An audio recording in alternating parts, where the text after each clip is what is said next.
صحت کارډ خو بس تاسو د ټولو سره خو په صحت کارډ کې تاسو ته نور سہولتونه چې دي دا به ملويږي. د دې نه مخکې په تاسو خالي اپریشن چې دی دا په کوله شو تاسو په هغې باندې مکمل علاج چې دی دا کولی شئ. ځکه د خیبر پختونخوا وزیر اعلی علي امین ګنډاپور چې دی په دې کې نور سہولتونه د عوامو لپاره هم شامل کړل او د دې سره خیبر پختونخوا د پاکستان اولنۍ صوبه جوړه شوه چې په دې کې مکمل د صحت کارډ چې دی هغه تاسو ته پرې ملويږي. لکه ستاسو چې کم علاج وي هغه تاسو ته مکمل پرې ملويږي. نو په دې کې څه څیزونه دي چې هغه پکې نور شامل کړي دي خو دا په کومو علاقو کې شروع کېږي ټول ته په دې کوم خو دا ویډیو چې د معلوماتي ده او د غریبانو د پاره دا مخکې شیر کې چار یو کس ته ورورسي چې هغه د دې نه پیدا چې دا اوچته کی. نو په دې کې به تاسو پری او پی ډي چې دا به تاسو ته ملويږي مکمل او پی ډي چې دا به تاسو ته پری ملويږي. دغه شانتي موب دوايانې چې دي دا به تاسو ته ملويږي د سره او دغه شانتي پری میډیکل ټیسټ چې دي کم ټیسټونه چې کیږي هغه ټیسټونه چې دي دا به تاسو ته پری ملويږي او مکمل میډیکل سرویس کم میډیکل سرویس چې تاسو هغه به تاسو ته مکمل پری ملويږي. لکه ډاکټر پیس مس دا پکنه مکمل هر سره چې دي دا به تاسو ته دغه شانتي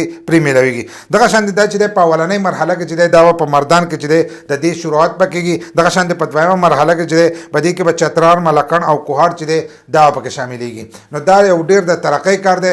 بل لا ځینې کسان وایي خیبر پختونخوا باندې قرضه ده هغه پکې د سہولتونه چې دي هغه راوکاږي د غریب عوام دپاره. زموږ د هغې د قرضې سره کار نشته. موږ چې کم کس سہولت راکوي زموږ د هغې سره کار دی. ملک خو زموږ هسې هم قرضدار دی. کم کسان چې قرضه ده دا تشې خبرې ده هغوی زموږ باندې یو روپۍ قرضه چې ده هغه وس نشته. نو دا قسم سہولتونه چې دي دا د خیبر پختونخوا حکومت د طرفه چې دی دا تاسو ته ملويږي.